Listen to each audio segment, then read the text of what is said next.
America से दुश्मनी मंजूर, मगर रूस से नहीं तोड़ेंगे दोस्ती।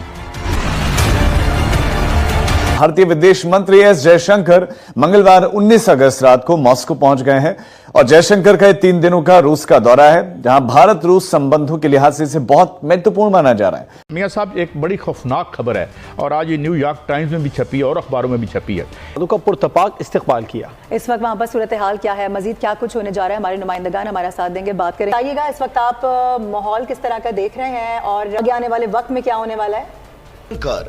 भारत रूस संबंधों को अब और प्रगाढ़ करने के लिए मॉस्को पहुंचे हैं।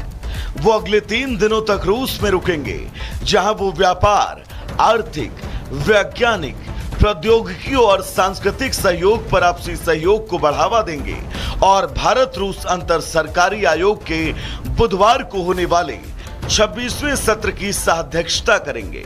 विदेश मंत्रालय ने इस दौरे को लेकर जानकारी दी। दोस्तों, भारत के जो मिनिस्टर फॉर एक्सटर्नल अफेयर्स हैं, उनका एक जो दौरा इस वक्त मॉस्को में चला है, उसमें बेसिकली बहुत सारे प्रोटोकॉल जो हैं वो तोड़े गए हैं और उसमें क्या पेशरफ्त हो रही है। और अमेरिका दुनिया तो सफ़े मातम बिछ गई है, उनको समझ नहीं आ रहा कि उनके साथ क्या मिले तो ये एक बड़ी खौफनाक डेवलपमेंट्स हैं मैशत के मार्च पर। बहरहाल एक अच्छी बात तो है कि यूक्रेन की मियां साहब जंग बंद होगी। जी मियां साहब, आप क्या कहेंगे, ये जो एक बड़ा हमें इंडिया में नजर आ रहा है। मियां पोस्ट में बताया कि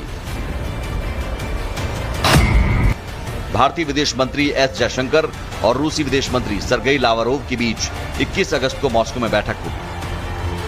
इस बैठक में अंतर्राष्ट्रीय ढांचे के अंतर्गत कई अहम मुद्दों पर सहयोग। दूसरे साइड पे मोदी माइंडसेट वाली क़यादत हो, अजीत डोडल माइंडसेट वाली क़यादत हो, अमित शाह वाले माइंडसेट वाली क़यादत हो, और वो इस तरह के बयानात को जब रेसिप्रोकेट अगर ना करें और फिर हमारी तरफ से यही बयानात आते रहें, तो फिर एक वक्त आता है जब डोमेस्टिक सतह पर भी ये तासुर बनता है कि यार आप तो लेटिंग हैं, आप तो ओवर अपोलोजेटिक हो रहे हैं, भाई why are you being so nice, जब वो रिस्पॉन्ड ही नहीं कर रहे हैं। सो आज हम इस एक समिट को होस्ट करने की बात कर रहे हैं। और दूसरा इंडिया के लेंस के बारे में मैं जानना चाह रहा था, वही बात काशिफ साहब ने ज़रा की तरफ इशारा भी किया कि आपको लगता है कि अब हम एक ऐसे माहौल में भी हैं जिस भी वजह से कि जहां पर सिक्योरिटी इस्टेब्लिशमेंट और जो सिविल लीडरशिप है, उनका दोनों का इस बात पर इत्तेफाक है कि ठीक है, अपोलोजेटिक नहीं होना, लेट नहीं जाना है, लेकिन बेवजह महाज आराई भी नहीं करनी है भारत के साथ। In this particular scenario how do we move ahead. जो माफी मंगवाने के लिए मिन्नत तरला हो रहा है, उसका तगड़ा जवाब दिया है। उसके जवाब में एक सरप्राइज भी दिया है। देखें, कुछ लोगों के लिए लम्हा फिक्रिया भी है। वो देखें, पहली बात तो यह है कि दूसरा माइंडसेट है क्यों। हाँ, जो अंग्रेजी में कहते हैं ना, I did it because I could या आई कैन। करेक्ट। यही माइंडसेट पहले भी था ना, लेकिन ये माइंडसेट सामने क्यों आया जब इंडिया फाइनेंशियली इतना स्ट्रांग हो गया, इकोनॉमिकली, कि दुनिया को regardless of what they do उनसे डील करना पड़ता है। सिमिलर जो Israel, so you get away with things. बात बयानात की नहीं है, बात ये नहीं है कि हमारी किस बात पे मोदी रिस्पॉन्ड करता है, हमारी किस बात पे अमित शाह रिस्पॉन्ड करता है या नहीं करता।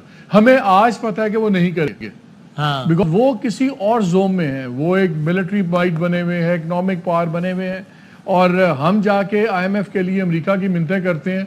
वहां पे जाके मोदी $50 बिलियन अमेरिका के अंदर इन्वेस्ट करता है। सो ऑब्वियसली उसकी रिलेशनशिप मुख्तलिफ है।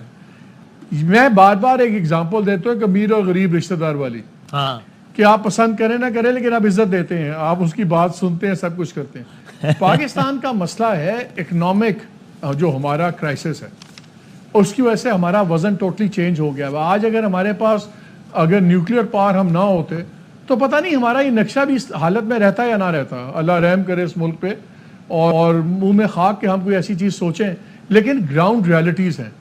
दुनिया में मुल्क टूटते भी हैं। क्वेश्चन ये आता है कि Indian minister for external affairs को जिस तरह पुतिन ने वेलकम किया और वो 5 दिन के लिए वहाँ गए हैं, बड़े पैमाने पे मिलिट्री जो हार्डवेयर है उसकी डिस्कशन हो रही है कि वो कैसे इंडिया जो है वो एक्वायर करने जा रहा है। हर 2-4 महीने बाद हमें पता चलता है कि फलां जगह चाइनीज इंजीनियर मार गया। आप मुझे बताएं, अमेरिकी अगर ऐसे मरना शुरू हो गए तो क्या होगा। अमेरिकी तो अपने एक एक बंदे की बड़ी कदर करते हैं। वो तो नहीं धमा चौकड़ी यहाँ मचने जा रही है, तो इनको कोई एहसास नहीं है ये क्या कर रहे हैं आज। बल्कि अगर आप देखें कि जो अमेरिका का जो दफाई इदारा है, पेंटागन फॉर एग्जांपल, उन्होंने ये कहा है कि जी हम इंडिया की जो डिफेंस मॉडर्नाइजेशन प्लान है, जिसमें पर्टिकुलरली को प्रोडक्शन पे फोकस कर रहे हैं for the fighter jet engines और स्ट्राइकर्स के हवाले से, और वो जो व्हीकल्स और लॉन्च, यही चीज इंडिया रशियन जो है वो भी इंडियंस को दे रहे हैं। इस सारी सिचुएशन में पाकिस्तान कहाँ खड़ा और हम क्या कर रहे हैं और क्या हो रहा है और हमारे लिए कितनी डिसएडवांटेजेस पोजीशन है, मेरा ख्याल है इसको बेस से समझने की ज़रूरत है। आप देखें कि इंडियंस जो हैं वो अगर रशिया पहुंचते हैं तो किस तरह का वेलकम दिया जा रहा है उनको, और अमेरिका जाते हैं तो किस तरह का वेलकम दिया जा रहा है। इट्स जस्ट द सेम, कोई कमी नहीं है वेलकम की। ये वो 50-70 साल की वो जो पॉलिसी है जो इंडिया ने कॉन्टीन्यूसली अडॉप्ट की है, इंडियन पार्लियामेंट ने, इंडियन अवाम ने, इंडियन लोगों ने, उसका आज फायदा आ रहा है।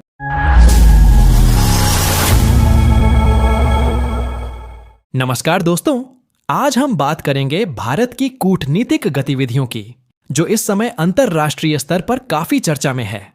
हाल ही में भारत और रूस के बीच होने वाली मुलाकातों ने दुनिया का ध्यान अपनी ओर खींचा है।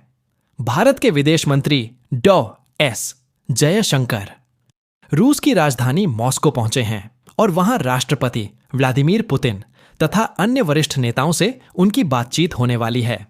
इस मुलाकात को लेकर रूसी मीडिया और पश्चिमी देशों की नजरें टिकी हुई हैं, क्योंकि भारत हमेशा से ही रूस का रणनीतिक साझेदार रहा है। भारत और रूस के रिश्ते केवल ऊर्जा और रक्षा सौदों तक सीमित नहीं हैं, बल्कि दोनों देशों के बीच राजनीतिक और सांस्कृतिक सहयोग भी गहरा है। रूस में डॉ. जयशंकर का स्वागत जिस तरह से किया गया, उसने एक बार फिर साबित कर दिया कि भारत और रूस के बीच विश्वास का रिश्ता अब भी मजबूत है। दूसरी ओर भारत में चीन के विदेश मंत्री की मौजूदगी और प्रधानमंत्री नरेंद्र मोदी के संभावित चीन दौरे की चर्चा ने वैश्विक समीकरणों को और दिलचस्प बना दिया है। अमेरिका इस पूरे घटनाक्रम पर बारीकी से नजर रखे हुए है, क्योंकि वॉशिंगटन की चिंता यह है कि कहीं भारत और रूस के रिश्ते फिर से बहुत ज्यादा गहरे न हो जाएं और चीन भी इस कूटनीतिक तस्वीर में शामिल हो जाए। अगर ऐसा हुआ तो एशिया की राजनीति में बड़ा बदलाव देखने को मिलेगा। पाकिस्तान इस स्थिति से सबसे ज्यादा असहज है, क्योंकि उसे डर है कि भारत चीन की नजदीकी उसकी कूटनीतिक रणनीति को कमजोर कर सकती है। पाकिस्तान की हालत यह हो गई है कि वह रूस और चीन दोनों से करीबी चाहता है, लेकिन भारत की बढ़ती अहमियत उसकी मुश्किलें बढ़ा रही है। आर्थिक संकट से जूझ रहे पाकिस्तान के लिए यह स्थिति और भी चिंताजनक है, क्योंकि उसे अंतर्राष्ट्रीय स्तर पर व्यापार और निवेश की सख्त जरूरत है, लेकिन भारत के सामने उसकी कूटनीति फीकी पड़ रही है। वहीं भारत आज विश्व राजनीति में एक ऐसे अहम खिलाड़ी के रूप में उभरा है जिसके साथ रिश्ते मजबूत करना हर देश की प्राथमिकता बन गया है। पश्चिमी मीडिया भी मानने लगा है कि भारत अब केवल क्षेत्रीय शक्ति नहीं, बल्कि वैश्विक शक्ति बनने की दिशा में आगे बढ़ रहा है। भारत की विदेश नीति की खासियत यह है कि वह हर देश के साथ संतुलन बनाकर चलने की कोशिश करता है। रूस के साथ करीबी बनाए रखते हुए भारत अमेरिका और यूरोप से भी मजबूत रिश्ते कायम कर रहा है। यही वजह है कि दुनिया की बड़ी शक्तियां आज भारत के फैसलों पर निर्भर नजर आती हैं। भारत के लिए यह समय बेहद अहम है, क्योंकि जिस तरह से अंतर्राष्ट्रीय राजनीति बदल रही है, उसमें भारत की भूमिका निर्णायक साबित हो सकती है। आने वाले दिनों में रूस और भारत के बीच नई समझौते और घोषणाएं सामने आ सकती हैं, जिससे दोनों देशों के रिश्ते और गहरे होंगे। पाकिस्तान को यह सब देखकर झटका लगना तय है, क्योंकि उसकी विदेश नीति केवल विरोध पर आधारित रही है, जबकि भारत ने सकारात्मक और रचनात्मक रणनीति अपनाकर खुद को ऊंचे स्तर पर पहुंचा दिया है। फिलहाल देखना होगा कि मॉस्को में होने वाली ये मुलाकातें किस तरह के नतीजे लेकर आती हैं और आने वाले महीनों में भारत की कूटनीति किस दिशा में आगे बढ़ती है। दोस्तों, अगर आपको यह जानकारी अच्छी लगी हो तो वीडियो को लाइक और शेयर जरूर करें और चैनल को सब्सक्राइब करना बिल्कुल ना भूलें।